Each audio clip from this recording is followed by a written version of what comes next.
Friends, welcome back. तो friends वापस आए करने सेकंड पार्ट और वीडियो का टाइटल है India's army Deadpool, major who conquered burning inferno, India's bravest. और सच्ची में इंडियाज ब्रेवेस्ट अभी हमने जितना पार्ट देखा है ना, ओ माय गॉड, अनबिलीवेबल है। तो अगर आपने मिस किया तो डेफिनेटली फर्स्ट पार्ट देखना। जिस तरह से वो निडर होके, उनका यही इंटेंशन है कि ये जो टेररिस्ट हैं इनको पकड़ना है। और अब उस टाइम ऐसा सिचुएशन है, मैं भी हैरान हूं कि उन्होंने उसको पूरा जला दिया है, उसके अंदर आग हुए बिल्डिंग के अंदर, फिर भी वो जो भी अंदर टेररिस्ट है वो बाहर ही नहीं निकले हैं। अब ये अंदर जा रहे हैं। लग रहा है कि मेरे को इस लग रहा है कि उनका ये इरादा है कि वो अंदर जाएंगे और देखेंगे, और शायद अंदर भी शायद क्योंकि लेके जा रहे हैं तो ब्लास्ट करने का ही सोच रहे हैं, पता नहीं अभी। तो वीडियो शुरू करते हैं, पर वीडियो शुरू करने से पहले अगर आप चैनल पर नए हो और आपने अभी तक सब्सक्राइब नहीं किया है तो जल्दी से पहले सब्सक्राइब के बटन और बेल आइकन को क्लिक कर लो ताकि आपको हमारे सारे न्यू वीडियोस के नोटिफिकेशन मिल जाए जैसे हम अपलोड करें। अगर आपको वीडियो पसंद आता है प्लीज लाइक एंड शेयर।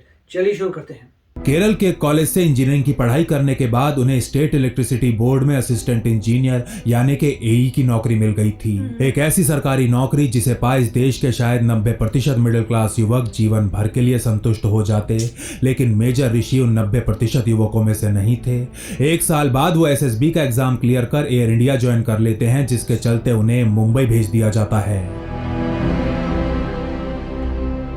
लेकिन इस सरकारी नौकरी में भी उनका मन बिल्कुल नहीं लगता, और इसका कारण था इंडियन आर्मी का वो कीड़ा जो उन्हें बहुत बुरी तरह काट चुका था।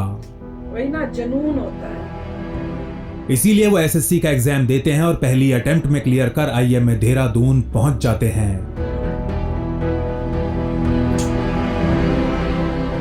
2010 में उन्हें आर्मी की मैकेनाइज्ड इन्फेंट्री में कमीशन कर दिया जाता है। इस इन्फेंट्री में रहते हुए मेजर ऋषि अगले 5 सालों के दौरान राजस्थान के रेगिस्तानों से लेकर कांगो में इंडिया के यूएन पीस कीपिंग फोर्स के साथ भी सर्व करते हैं। कांगो में सर्विस के दौरान जब वो 1 महीने की छुट्टी पर भारत आते हैं तो उनकी शादी भी हो जाती है, और कांगो में अपना मिशन पूरा कर भारत लौटने के बाद उनका कॉम्बैट पोस्टिंग का सपना भी पूरा हो जाता है। सपना जो वो आर्मी ज्वाइन करने के पहले दिन से देखते आ रहे थे। 2015 में उन्हें राष्ट्रीय राइफल्स के साथ कश्मीर के त्राल सेक्टर में पोस्ट कर दिया जाता है।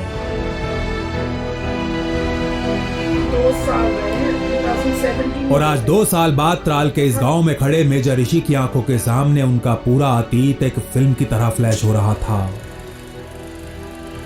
शायद यही कारण था कि ना चाहते हुए भी वो केरल में गहरी नींद सो रही अपनी मां राजलक्ष्मी को फोन कर ही देते हैं। अंदर से पता चल गया था। अपने नाम में पिता की जगह मां का नाम लगाने वाला ये फौजी बेटा अपनी जान दांव पर लगाने जा रहा था, और ऐसा करने से पहले वो एक बार बस अपनी मां की आवाज सुनना चाहता था।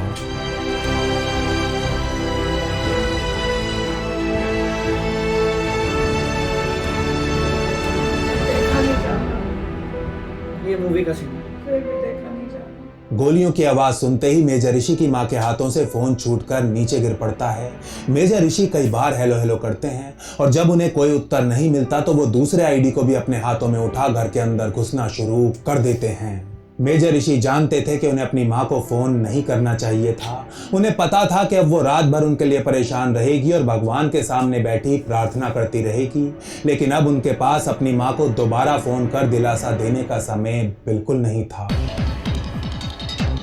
इधर मेजर ऋषि घर के अंदर घुसते हैं, उधर दूसरी मंजिल पर फंसे दोनों आतंकी अब बिना किसी पॉज के लगातार फायरिंग करने लगते हैं। इसका मतलब यह था कि उनकी छटपटाहट अब अत्यंत घातक रूप ले चुकी थी।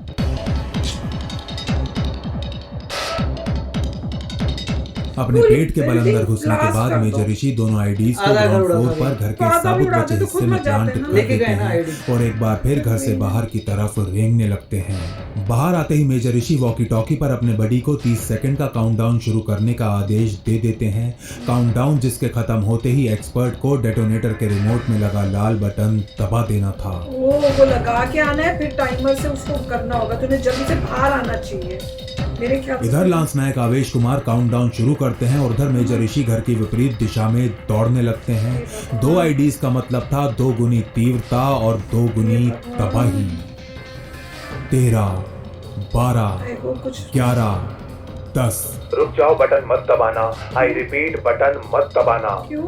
डेटोनेशन में केवल 10 सेकंड बचे थे कि तभी रेडियो पर मेजर ऋषि की तरफ से काउंटडाउन रोकने का ऑर्डर आता है। घर से सुरक्षित बाहर निकलने के बाद मेजर ऋषि को अचानक ये लगने लगता है कि यदि इन आईडीज को घर के और ज्यादा भीतर प्लांट किया जाए तो वो कई गुना ज्यादा प्रभावशाली साबित होंगे। इसीलिए अपनी टीम को इंतजार करने का आदेश दे वो एक बार फिर घर की तरफ दौड़ना शुरू कर देते हैं। This was not right, यार। नहीं करना चाहिए था यार। लेकिन तीसरी बार घर के अंदर घुसे मेजर ऋषि जैसे ही आईडीज को उठाने के लिए नीचे झुकते हैं, उनकी नजर टूटी फूटी सीढ़ियों से नीचे उतर रही एक परछाई पर पड़ती है। इधर मेजर ऋषि का हाथ अपनी राइफल के ट्रिगर पर जाता है और उधर दुश्मन की बंदूक से निकली कई गोलियां सीधा आकर उनको लग जाती हैं। नहीं जाना चाहिए था। उनके पैर हवा में उठ जाते हैं और शरीर जमीन पर गिरने लगता है और इसी दौरान वो अपनी राइफल से उस परछाई के ऊपर एक भीषण अग्नि वर्षा कर डालते हैं।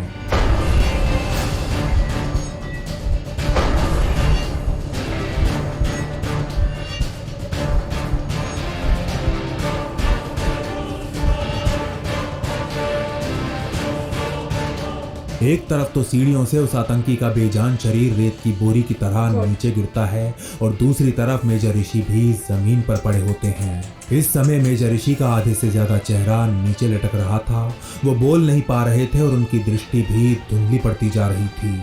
लेकिन इस सब के बावजूद भी ये मलयाली बब्बर शेर अपने चेहरे से गिर रहे मांस के लोथड़ों को एक हाथ में संभालता है और दूसरे हाथ से ऊपर की तरफ फायरिंग करता हुआ अपनी कमर के बल इस मौत के पिंजरे से बाहर निकलने लगता है।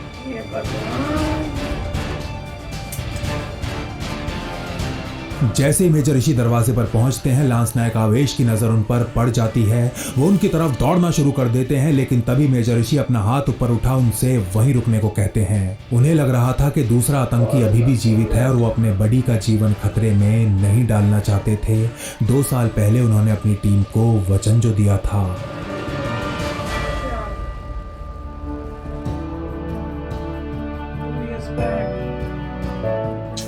मेरे होते तुम ताबूत या व्हील चेयर में अपने घर नहीं जाओगे। वैसे तो तुम लोग ही मेरी असली ताकत हो, लेकिन फिर भी दुश्मन की बंदूक से निकली हर गोली को तुम तक पहुंचने से पहले मेरा सामना करना होगा। ये मेरा तुम सबसे वादा है।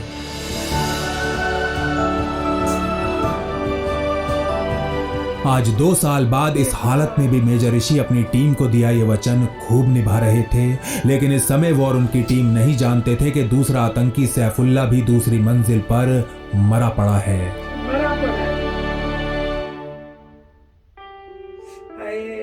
इस बात से अनभिज्ञ मेजर ऋषि किसी तरह घर से बाहर निकलते हैं और फिर खुद को दरवाजे पर बने 3 फुट ऊंचे चबूतरे से नीचे गिरा लेते हैं। उनके नीचे गिरते ही लांस नायक आवेश के साथ 2 और फौजी दौड़कर उनके पास पहुंच जाते हैं, जिसके बाद लांस नायक आवेश दूसरी मंजिल की दिशा में फायरिंग करने लगते हैं और बाकी दोनों फौजी मेजर ऋषि को खींच कंपाउंड से बाहर ले जाते हैं।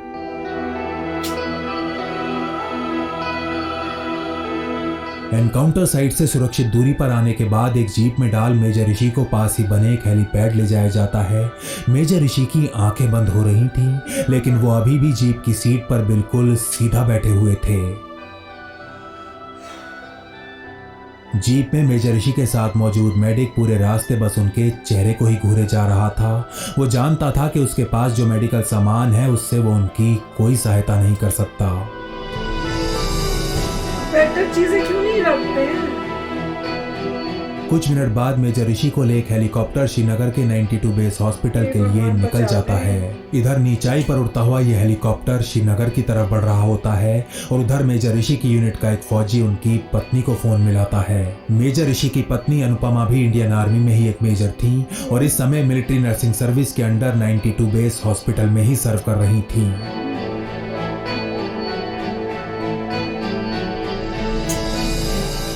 जब उनकी यूनिट से फोन आया तो मैं ऋषि की कॉल के इंतजार में जाग ही रही थी। मुझे लगा कि उनका ही फोन होगा, लेकिन जब मैंने फोन उठाया तो मुझे पता चला कि उन्हें तो बहुत गंभीर चोटें आई हैं। मैं तुरंत आनन फानन में हॉस्पिटल के लिए निकल गई और ट्रॉमा वार्ड में उनका इंतजार करने लगी। हॉस्पिटल पहुंचते ही सबसे पहले मेजर ऋषि की नजर अपनी पत्नी पर पड़ती है, लेकिन इससे पहले वो कुछ बोल पाते एक डॉक्टर उनके पास आ जाता है। ये डॉक्टर जो अपने करियर में हर प्रकार का केस देख चुका था, जब मेजर ऋषि के चेहरे को देखता है तो इसके मुंह का रंग पीला पड़ जाता है। काफी ज्यादा खून बह जाने के कारण मेजर ऋषि की आंखें बंद होने लगती हैं, तो उनके पास खड़ा ये डॉक्टर उन्हें उठाने लगता है। मेजर, आप बिल्कुल ठीक हो, आपको कुछ नहीं हुआ है। बस आपको सोना नहीं है, प्लीज टॉक टू। वो सोना नहीं होता, इसका मतलब जागे रहो। अपना आधे से ज्यादा चेहरा खो चुके मेजर ऋषि चाहकर भी बोल नहीं पा रहे थे, इसीलिए वो अपना बायां हाथ उठा थम्स अप का इशारा कर देते हैं और बहुत ज्यादा घबरा चुके इस डॉक्टर को हिम्मत देने के लिए अपने दूसरे हाथ से उसका हाथ हल्के से दबाने लगते हैं।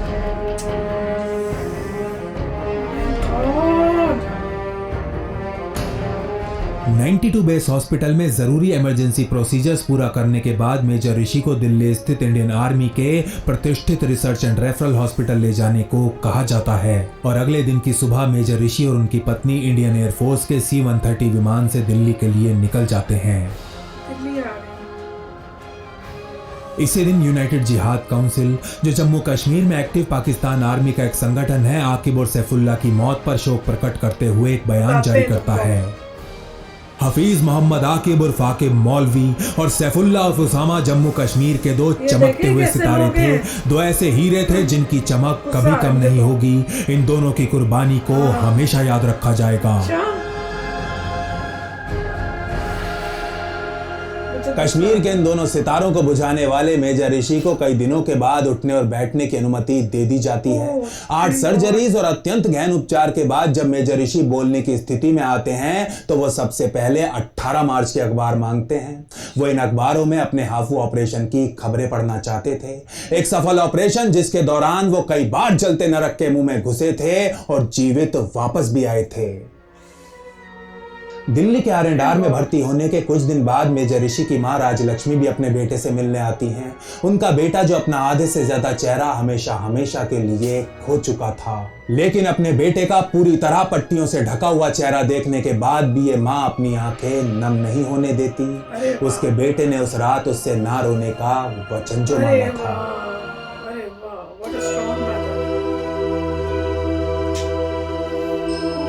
मेजर अनुपमा ने आने जाने वालों को साफ बोला हुआ था कि कोई भी उनके पति के सामने रोएगा नहीं, क्योंकि वो अपने पति के बारे में कुछ ऐसा जानती थी जो बाकी दुनिया को नहीं पता था। मेजर ऋषि हमेशा से ही एक मॉडल भी बनना चाहते थे। दूसरों को रोने के लिए मना करने वाली मेजर अनुपमा खुद लोगों से छुप छुप कर खूब रो रही थी। उसको बार बार अपने पति की वो बातें जो याद आ रही थी। यार अन्नू, मैं आर्मी से परमिशन लेके कुछ मॉडलिंग असाइनमेंट्स करूंगा, बोलो क्या कहती हो?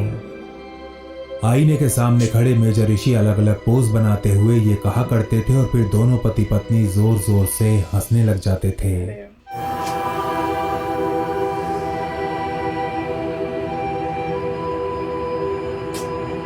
मेजर ऋषि से सबसे पहले मिलने आए लोगों में उस समय के army chief general Bipin Rawat भी शामिल थे। जब से उन्होंने उनकी वीरता और चोटों के बारे में सुना था, वो खुद हॉस्पिटल जा उनसे मिलना चाहते थे। आर्मी चीफ के साथ हुई इस मुलाकात को याद करते हुए आज भी मेजर ऋषि की आंखों में आंसू आ जाते हैं। एनकाउंटर के बाद श्रीनगर में जब मैंने अनुपमा को देखा तो मैं नहीं रोया। दिल्ली में जब अम्मा मुझसे मिलने आई मैं तब भी नहीं रोया, लेकिन जब चीफ मेरे सामने आए तब मैं अपने आंसू नहीं रोक पाया। मुझे ये सोचकर रोना आ रहा था कि खुद इंडियन आर्मी के चीफ मुझसे मिलने आए हैं और मैं अपने इन 2 पैरों पर खड़ा हो उन्हें सैल्यूट तक नहीं कर पा रहा हूँ।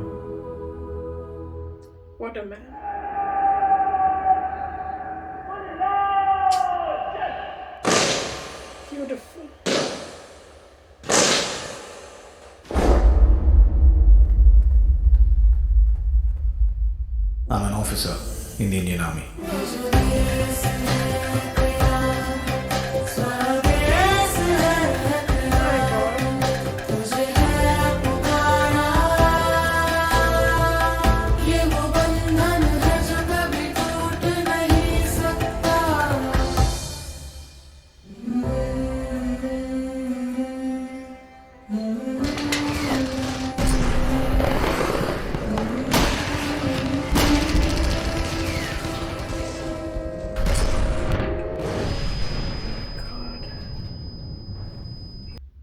फ्रेंड्स बहुत ही ब्यूटीफुल था, बहुत ब्यूटीफुल। इतने मतलब ही इज अ हीरो, कुछ भी बोलना बहुत कम पड़ेगा इनके लिए।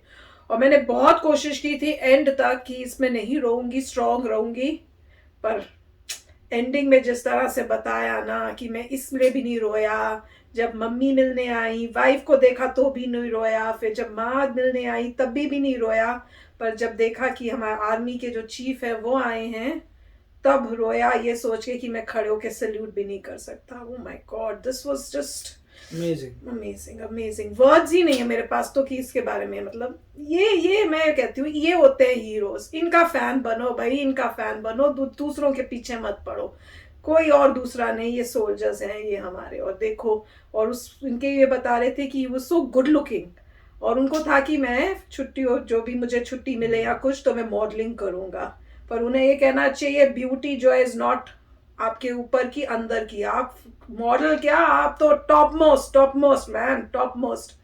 ओ माय गॉड, पर बहुत अच्छा लगा ये सुन के कि मेरे को एंड तक यही लग रहा था कि हाय कुछ हो ना जाए, मुझे जब तक वो बोले दिल्ली के हॉस्पिटल में, मैंने कहा अभी कुछ बोलेंगे, पर जब उन्होंने कहा वो ठीक हो गए, ओ माय गॉड, मेरे को इतना अच्छा लगा। मैंने कहा हाय थैंक गॉड, मुझे ऐसे ही लग रहा था कि कुछ हो जाएगा, पर he is a hero, salute to him, thousands and millions of salute to people, to soldiers like him। और उन्होंने अगर फेस पे डैमेज हुआ है, इसका मतलब जो टेररिस्ट था उसने फेस पे फायरिंग की थी, क्योंकि बॉम्ब तो कोई फटा नहीं था। और ऐसा कुछ नहीं हुआ था कि बॉम्ब ब्लास्ट में आए, इसका मतलब टेररिस्ट जो थे वो फायर कर रहे हैं अगले के फेस पे। हेलमेट पहना हुआ है और कोई उनको काम नहीं है, और क्या उनको नहीं, मुझे पता है क्या गुस्सा आया था, जिसमें वो दिखाया कि वो दोनों जो टेररिस्ट है उनके मरने के बाद वो लोग जो दूसरे थे वो कह रहे कि वो हमारे स्टार थे या कुछ हो। हे भगवान, उसको ऐसे होते हैं, कौन लोग बोल रहे हैं, आई डोंट नो, वहीं के कोई बोल रहे थे, पता नहीं कौन वो तो थे। पाकिस्तान के शायद बोल रहे होंगे, मुझे तो लगा जम्मू कश्मीर में ही कोई ऐसी ऑर्गेनाइजेशन है जिसने ये बोला है। उनको आउटलॉ करना चाहिए, उनको निकाल देना चाहिए इंडिया से। मगर उन्होंने ये भी अच्छा कहा था कि काफी सारे ऐसे लोग हैं, सोल्जर्स हैं, जो मतलब जिनको बहुत सारा बॉडीली हार्म हो रहा है, और ये दुख की बात है कि बहुत बॉडीली हार्म होता है यार। और उसके बाद जो है मुझे पता नहीं कि अभी भी वो मतलब है नहीं आर्मी में कि नहीं है कि मतलब क्या वो पूरी रिकवर हो गई कि नहीं हुए, क्योंकि कई बार ऐसा होता है कि सोल्जर को इतनी लग जाती है चोट की रिकवरी भी डिफ़िकल्ट हो जाती है, क्योंकि आप सोचिए बुलेट्स जा रही हैं, बुलेट्स आपको लग रही हैं, उसे रिकवर होना कितना मुश्किल है। मगर अमेजिंग, बहुत ही अच्छा उन्होंने स्टोरी बताई है, और ज़्यादा आप सुनते नहीं है मीडिया में ऐसी बातें हैं क्या, बेकार सी न्यूज़ और इन्होंने बहुत, जैसे मैंने पहले भी कहा था, बहुत अच्छा तरीके से मतलब डिस्प्ले किया, जिससे आपको फील आ सके कि हो क्या रहा था। मतलब अगर उनके जिस तरीके से उन्होंने समझाने की कोशिश की है, जिस ड्रामेटाइज किया है एक पॉइंट बनाने के लिए कि एक्चुअली कैसे फील हुआ होगा, बिल्कुल, विच इज अमेजिंग। तो बहुत ही अच्छा काम कर रहे हैं ये, इस टाइप की वीडियोस बनाकर पब्लिक को अवेयर कर रहे हैं कि ये हमारे हीरोज है, जिनकी स्टोरीज कोई सुनने को ही नहीं मिलती। मुझे तो बोलने में ये लग रहा है कि हमें शर्म आनी चाहिए कि हम इनके बारे में अभी उनकी, मेरे ख्याल से इनकी इंटरव्यूज भी होनी चाहिए। क्यों नहीं होनी चाहिए, उनसे बात करनी चाहिए, पता करना चाहिए कि उनकी क्या फीलिंग है, क्या हो रहा है, अभी वो कैसे हैं, अभी क्या कर रहे हैं। बिल्कुल, जो भी है हीरो है भैया, हर इंडियन के दिल के हीरो है। Salute to him. और खाली यही नहीं, इनकी वाइफ, इनकी मदर, उन्होंने भी कितने स्ट्रॉन्ग हैं सब, मतलब पूरी family is a family of heroes. तो फ्रेंड्स चलो चलते, मिलेंगे नेक्स्ट वीडियो में बहुत ही जल्द। Till then take care and bye bye. तो अगर आप मेरे इस चैनल पे नए हो तो जल्दी से सब्सक्राइब के बटन को हिट करो और बेल आइकन को क्लिक करो, ताकि आपको मेरा जब नया वीडियो मैं लगाऊं आपको उसके बारे में जल्दी से पता चल जाए।